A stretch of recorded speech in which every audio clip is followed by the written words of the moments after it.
Okay, welcome to this meeting. Oh, it's so nice to get such a response. This following talk is based on about 200 emails that I've received within the last couple of months.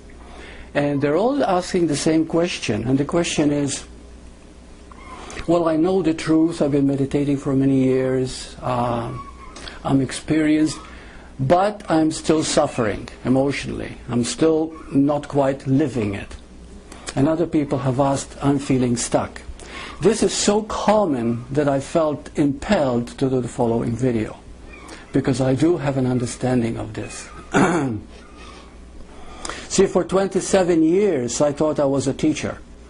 I had a television show, I wrote a book, I appeared on CBC, Food for Thought, and but it wasn't until I came to Vancouver and I had a relationship conflict and I couldn't solve it. And then I realized that I didn't know the answer. And so I felt that everything that I knew was from what I studied and what I read. But it wasn't coming from the heart. It was a very frightening experience. It was very traumatic for me, just for a minute or so. And then after that, I surrendered to Bhagavan and I said, please help me. In that moment, when I asked that, there was a feeling that even though I believed that I didn't know anything except what I studied, yet the message was that there's nothing to know except now.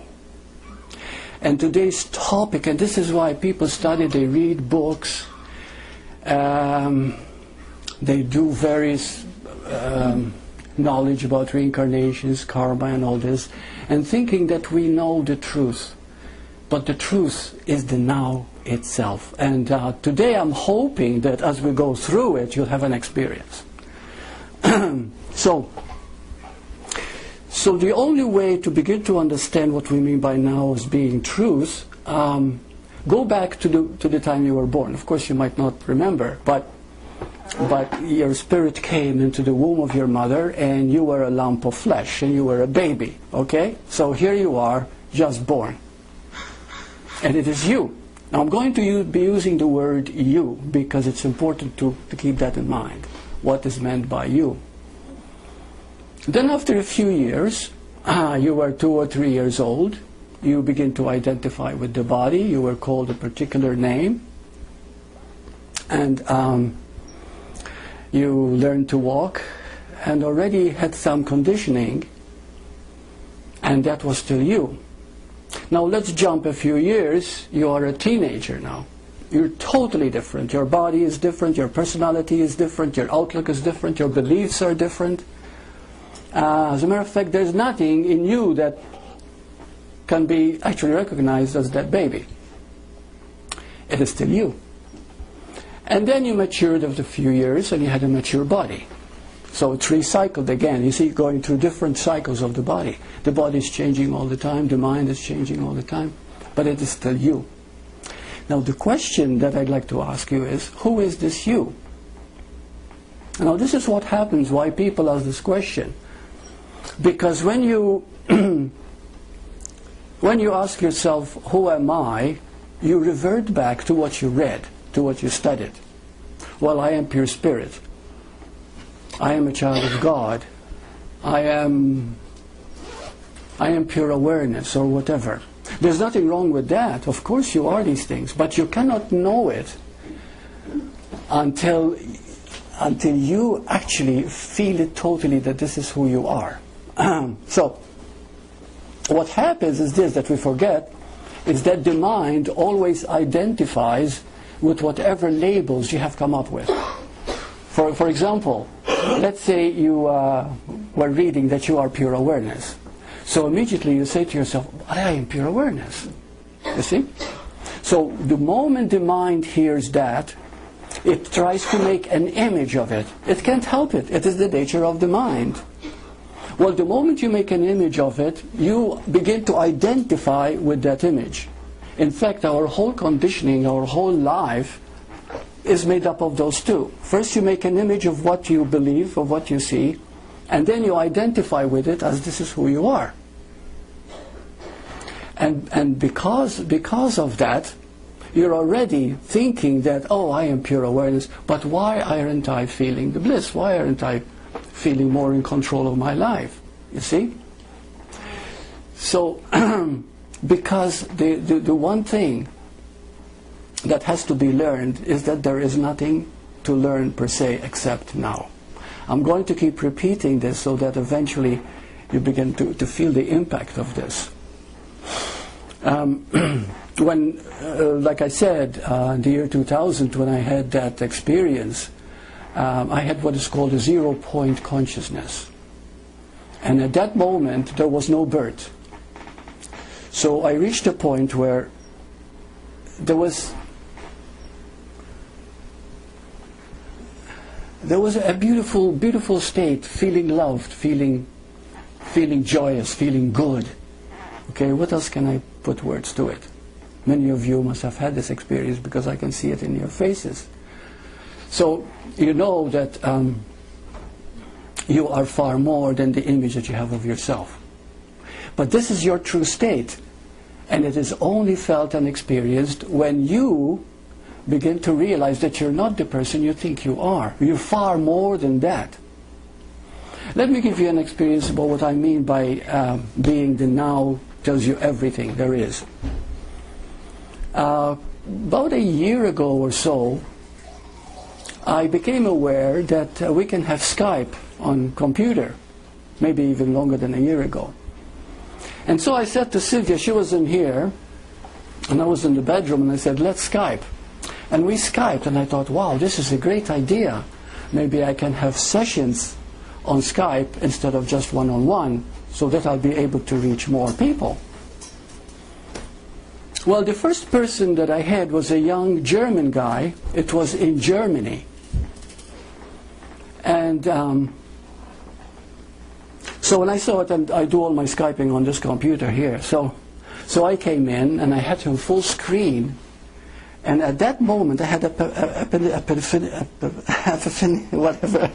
opening, yeah. And I thought, I said to this guy, I said, you know, do you know your day right now is Friday, and I am Thursday? You see? So here we are talking here and now together. This is my Thursday, and this is your Friday, because you're in Germany. We're thousands of miles away. But there's only this moment. And I said, this proves to me, because I'm aware of now, because now is all that there is, that what we call time and space is really an illusion. So you see, if you read it in a book, you think you know it. But when you begin to realize it, it is a different thing altogether.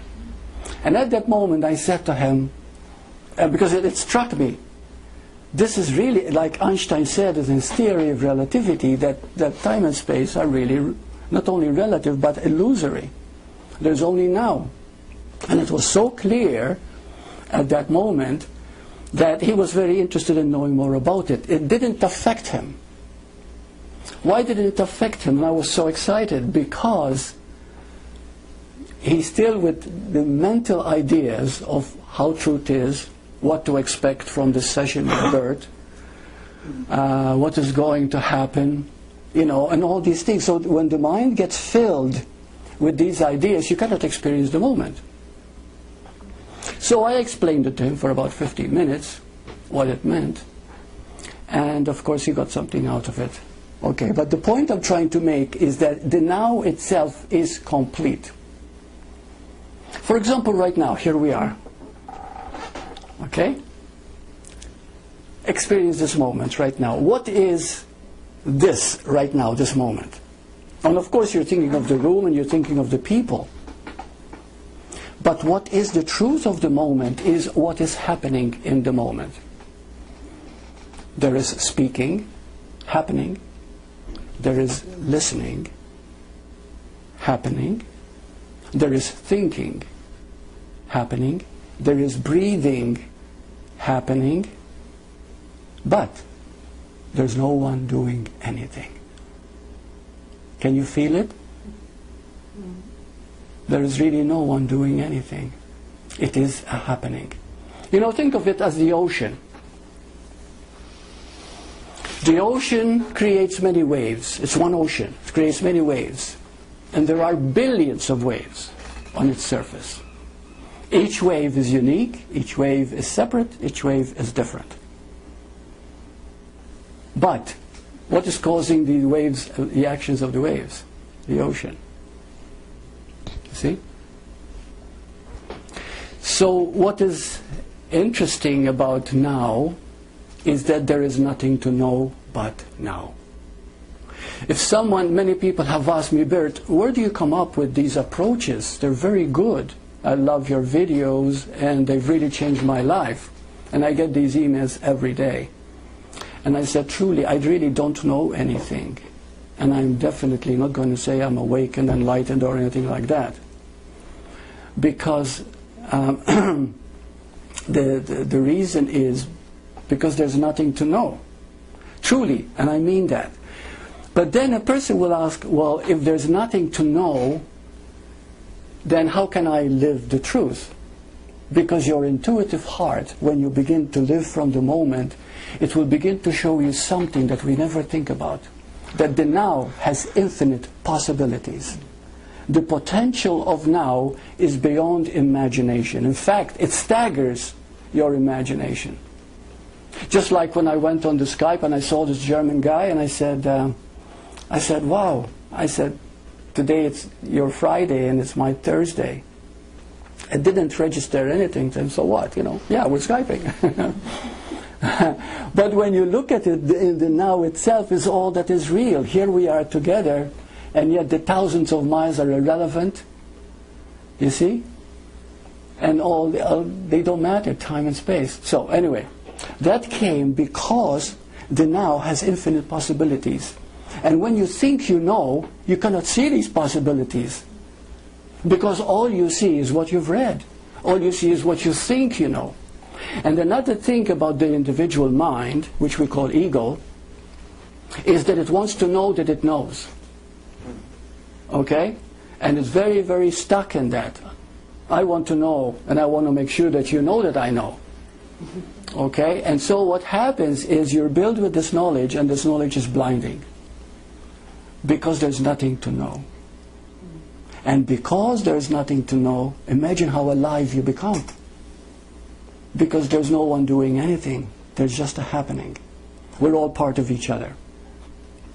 There's no separation at all. But that separation will exist as long as you think that there is a difference between us. In other words, you know, we are the same energy, the same being, in other words. The one thing I realized is that I am a human being. A being playing the human role of Burt. And therefore, if I'm a being playing the human role of Burt, then being the being, I am the now itself. Because being is to be, right? You know, like Shakespeare said, to be or not to be. This is to be. And being is the very thing that you are in the moment. The moment you identify with past and future, which most people do, you lose the moment. And some people live a whole lifetime living past and future without really experiencing the moment. What we call love, therefore, is the moment. Somebody asked, and I said, but how can you get all the knowledge about the truth, the all-encompassing truth, just by knowing now? I said, because when you're open to the now as being all possibilities, infinite potential, then you see there is no margin, there is no boundary line, there is no way that you can say, I've arrived and I know. You cannot say that because there is never a point where you can say, I know it all. It's not possible. So therefore, if somebody asks me, how does it relate to when I die? Because if I die, the now goes on, but I am gone. What do you feel? What do you say? Gone where? What's that? Gone where? Gone where? Because the one who died, only the body died. You is now. You know, I get emails, people saying to me, Burt, I read the books of Eckhart Tolle about the power of now. How can I live more in the now? See? How can I live more in the now? There is no you who lives in the now. There is only now, living as you. Okay? So this is the crux of the matter, is that when you make yourself personal, and everybody does that, you actually cut off from a relationship and you create a separation. But when you know you are the now, every moment that you are alive, every moment that you're awake, you are beginning to see the possibilities of that moment. You with me? Okay. Now there are three things how we can live continuously from the now. And these three things everybody is aware of, but nobody is really aware of. Okay, let me explain. You know, there are these three things are choice, responsibility, and forgiveness. Now when we think of these things, we think not only that the three things are separate, but we actually think that they are things we do. And there is nothing that you do with them. They are the now itself. Now I'd like you to feel it out. How is choice now? How is responsibility now? How is forgiveness now? Okay. In the beginning, we think we have many choices. I studied psychology, and psychology says we have many choices. But do you know that every time you think you have a choice, you suffer? You get up in the morning, and you have these awful thoughts. Because the subconscious mind, the moment you're in the twilight zone, you get up, many of the conditioning starts to surface first thing in the morning. But what do? We choose to think about it. We choose to indulge in it. But you might say, but I didn't choose. No, because choice is unconscious. Whenever you think a negative thought and you indulge in that negative thought, you have chosen that negative thought. You see? Until you come to a point when you realize that truth is choiceless. Now we begin to live the truth. Now you won't say, I know the truth and why don't I live it? Because truth is choiceless. You cannot. Why is truth choiceless? Because truth is true. So if you're going to make a choice, a conscious choice, are you going to not choose truth? Are you going to choose falsehood? Right? I mean, it's inevitable. You choose truth because that's all the choice you've got. So, in other words, choice is an interesting thing to understand. And what it means is there is no choice but to follow truth. And when we realize that, we take a leap. No longer will you say, I am stuck, because when you're stuck, it's because you're making so many choices. There is something wrong with me. Why don't I understand this? Oh, how I wish I could live better. You see, all the time you're going through that. You're making these different focuses, different shapes to your life, and you're not seeing the moment for what it is. In the moment, you are God. How do I know? Suppose you are depressed right now. And you're upset. And then I say to you, if you listen to your heart, you'll know the truth. And he says, I don't know what the truth is. I'll say, oh, yes, you do. And then I'll say to you, how would you prefer to feel right now instead? Immediately you'll say, I prefer to be happier. I prefer to be more joyous. I prefer to be more fulfilled. Of course, because that is the truth of you. You see? That is who you are. But we miss that because we think, if I'm going to live the truth, I've got to know what the truth is. You can never know the truth. You can never know who you are. Because it's too vast. The mind cannot comprehend it. The mind cannot understand it. And to say that you know who you are, immediately you create a block to your further living the truth. Because the truth is ever fresh, ever new, ever alive. It is innocent. And it is a constant movement and a circle ever changing and ever new. So when you live the truth, means that you are innocent. There's nothing to know. There's just now. The is. You know the greatest words? Course in Miracles says, God is. Isn't that marvelous? It just is. And that means the now itself. Now let's take the second one, responsibility. Most people seem to think that responsibility is a burden. That responsibility is something that you have to do, but you don't want to. I'm responsible for my mother, for my family, for my husband, for my work, for my job. I'm responsible for the... You're not responsible for anything. You are responsible to this moment. Responsibility. The ability to respond. You see? That is your responsibility. Let me give you an example because it is very, very simple. A few years ago, I had a woman who would never not come to one of my talks. And she was so regular. Well, one day her child was sick. And she called me and she was feeling a little upset because she's going to miss once for a long time. And she said to me, Burt, I don't know what to do. And I said, what is your responsibility? Your ability to respond in the moment. She said, well, my child is sick. That's what is now. I said, then you stay with the child. There's no question, you see?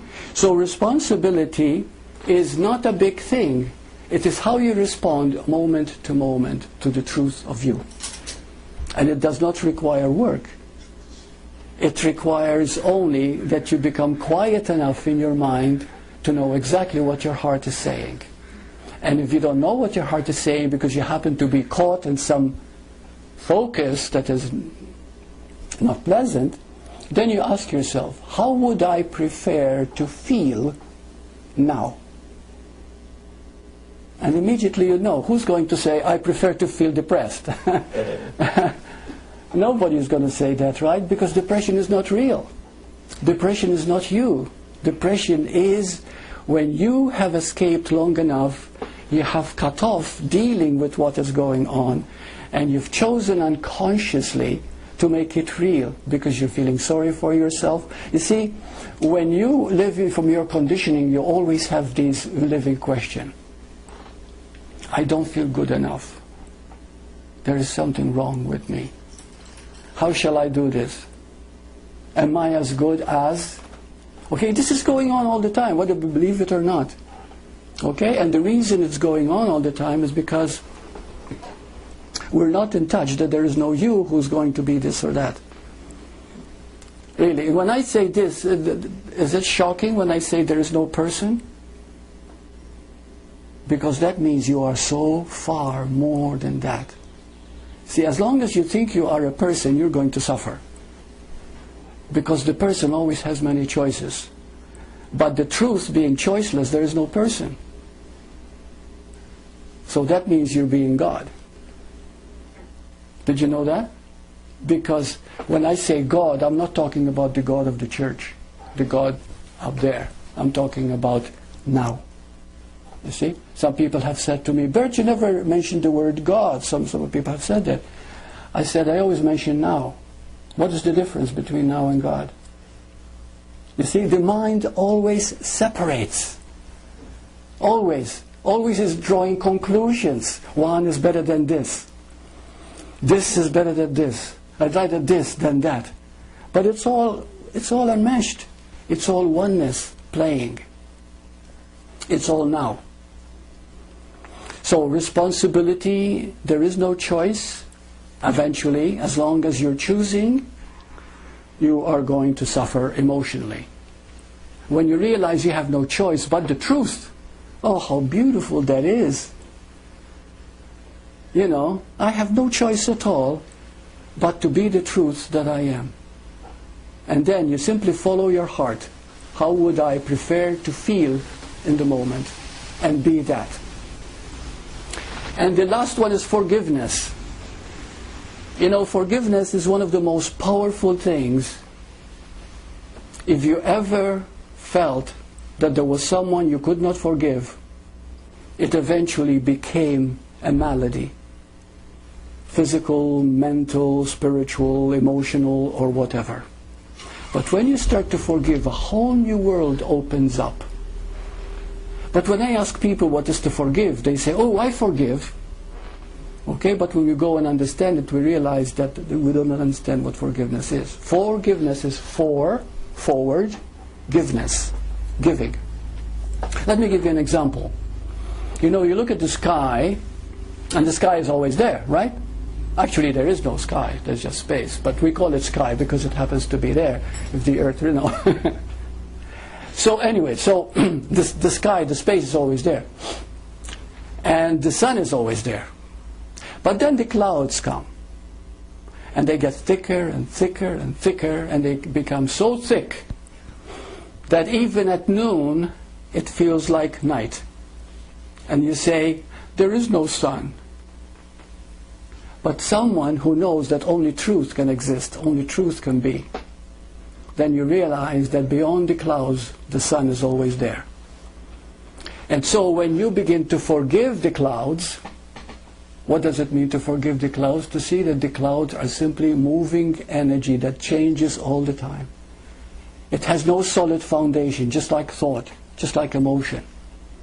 Just a roller coaster, up and down, up and down, up and down, but has no solidity. Only truth is solid. Only truth is changeless. You see, just like you were a baby and then you would become a child and you become a teenager and then you become a mature person. The body changed, everything changed, but you never changed. And the you is the changeless now that could see the change. Because if you were changing with your body, you couldn't see yourself, that you were a child. Do you understand? Change cannot see change. Only the changeless can see change. You with me? If two cars are moving at the same time, and one person looks at the other car, and they're both moving together, you don't see movement. Got it? You're moving together. You only see movement if you become still, and the car goes. Ah, I see the car going.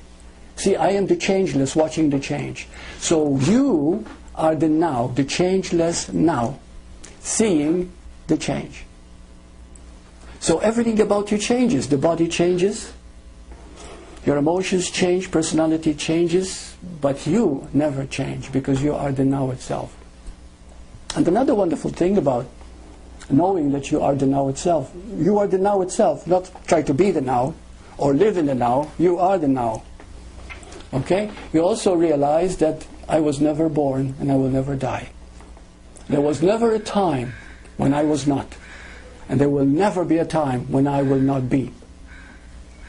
And it keeps getting better and better all the time. Okay, and that's the beautiful thing, because when you're open and you don't claim that you know anything, you don't claim that you are special or have some special access to knowledge. In fact, you admit openly that there's nothing to know. And the moment you admit that there's nothing to know, then there's nothing that you don't know, because you listen. You see?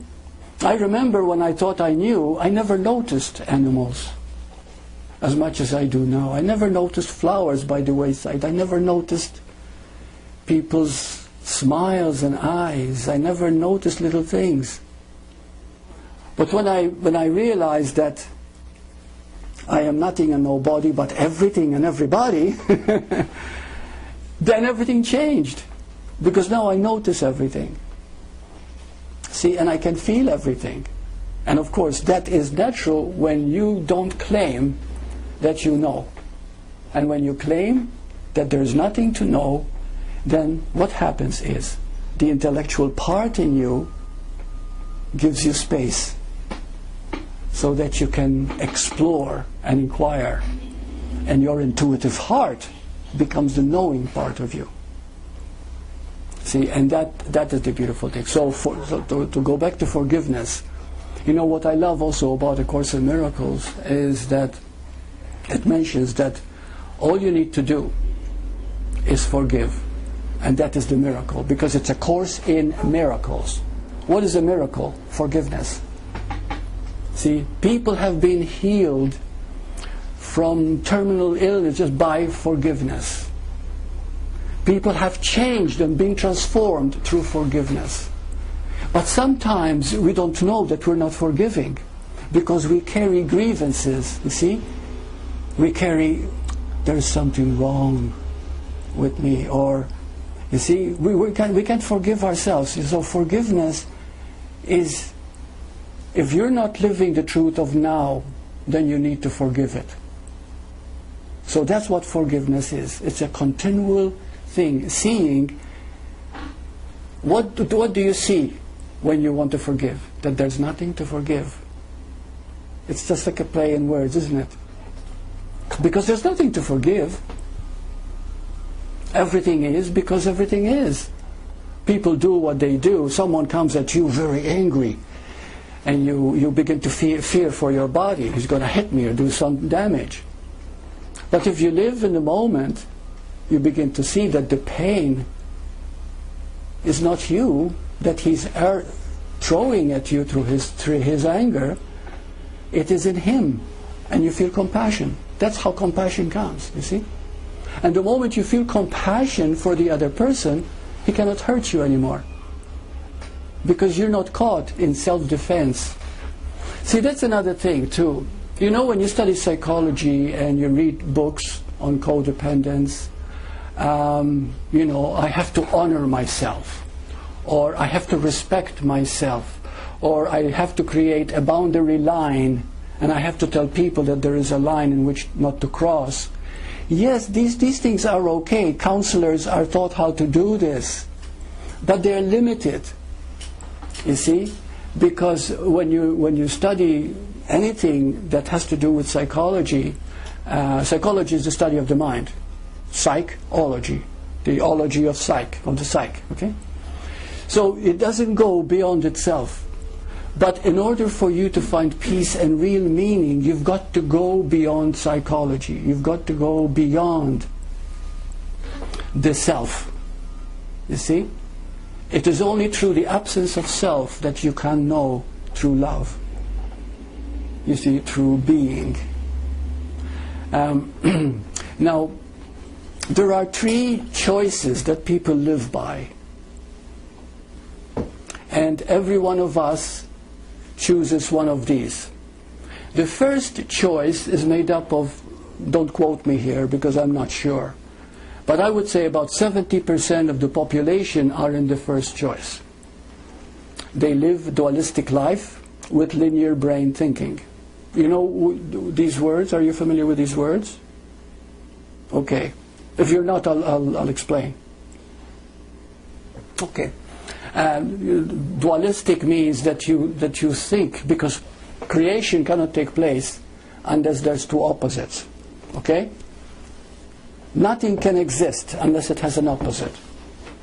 Male and female, front and back, up and down, right and left, fear and love. Everything has to have an opposite. That's why it can exist. Okay? Black and white. You see? So, this is how people in the first choice live. Everything is either black or white, either good or bad, and they cannot see that everything is the degrees of gray here. You know, nothing is that set. Okay, but the people in number 1 choice are living from that level, and that's okay, but they think they have many choices. Okay, and that's fine, you know, but a person on first choice wouldn't be in a situation here. They wouldn't come here to hear Burt talk because you wouldn't be interested. Another is choice number 2. And the choice number 2 is not really a voluntary choice, it's not a conscious choice, but it's made up of people who are constantly seeking the truth. And they're thinking that there's something to find, there's something to going to get. So they're caught in 2 worlds. See? The world of spirituality and the world of the earth. And they still see that the world is very, very real. And when you realize that the truth is choiceless, you begin to see that the world is mind-made. It's not as real as we think it is at all, and we don't take it seriously. And that's why people who begin to understand the truth can laugh more easily than most. They are more humorous and more loving because you don't take things seriously. So people in choice 2 is made up of the vast majority of seekers. They're often in doubt. They're never sure. But what if? It's a big but, you see? And you are never quite sure that this is it. This is the way it is. So you keep constantly wondering and asking and moving in circles. And then we have the last one. Now the first one is duality. The second one is semi-duality. The third one is non-duality. Now the third one, the Course in Miracles calls resurrection. What it really means is that when you realize that the truth is choiceless, and you don't have a choice with truth, then you are living in non-duality, which also means that you realize there's no beginning or end to you. You are the one. That's what love is, incidentally. You begin to see that you are everyone and everything. There is no separation at all. And because of that, you live from truth. Then you also realize that there is no end to you, there is no death. And this is interesting because many people have asked me about Jesus. And incidentally, one of the greatest masters that ever lived is really Jesus, you know. And I feel very close, even the name Jesus is mentioned. And when, and I'm mentioning this because it has to do with non-duality. And people ask, why did Jesus die on the cross for our sins? What do you say? Yes. I believe that. That's what I believe. I don't. Jesus did not die for our sins. He died to show us that there is no death. And he rose after 3 days in order to prove, and this is fact, this is historic fact. This is not just a story. He actually rose from the dead and proved, and many people, the disciples and everything else, were there to actually see him. So this is the real teaching of non-duality, is that there is no death. You see, there is only eternal life, and the eternal life is lived now. The moment you begin to live from the past, you become very negative. And you begin to live from the thoughts of the past, of your conditioning. And they keep repeating, they keep surfacing, and they surface in your body. And that's fine, because some people say, but I have many negative emotions and I get easily caught. Is there something wrong with me? No. Let it. Learn from it. Because emotional pain is not something bad. It is something that you need to learn. It is something that is, like for example, when we think about fear, what do people do when there is fear?